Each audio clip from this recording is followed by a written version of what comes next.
When I was about 13, 14 years old, I remember coming back from school on the bus, wearing my school uniform, and a man brushed his hands up against my leg and then put his hand in between my legs.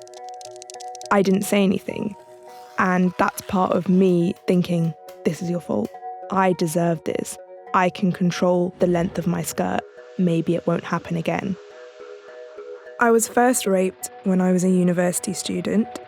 Well, I denied it for a whole year that I'd even got raped, that this had even happened to me.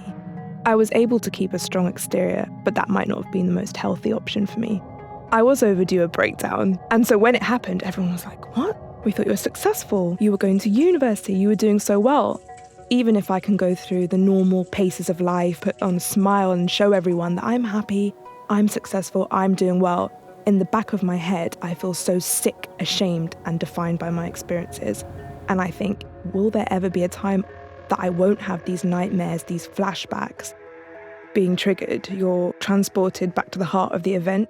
It can be any small thing that reminds you of it, if it's a loud noise, if it's the feeling of someone accidentally brushing up against you on the tube.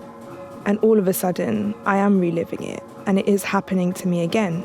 So my body does tense up. I'm cringing with shame, and I can taste spit that isn't my own. It makes me want to throw up.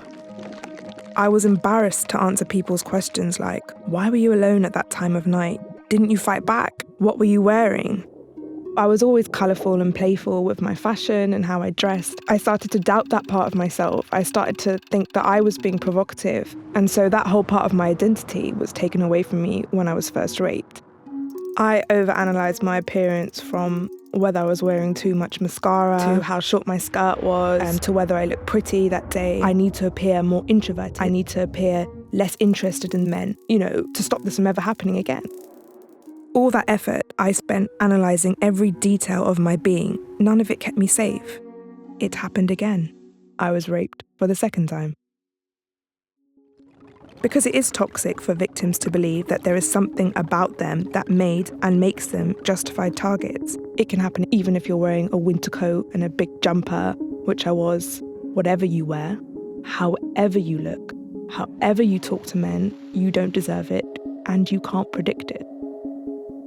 I actually kept my outfit from my first rape. In the back of my wardrobe, there was that not too mini skirt and that strappy top. One day I saw the outfit and I thought, I love that outfit. Why don't I put it back on again? PTSD changed who I am. It changes my physical reactions. It changes how I feel about things.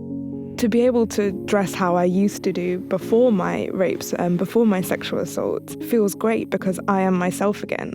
I've learned from therapy, grounding techniques, what can I see around me that's beautiful? What is the brightest, craziest colour that I can put on today? And that helps to remind me I'm safe, I'm here, I've survived.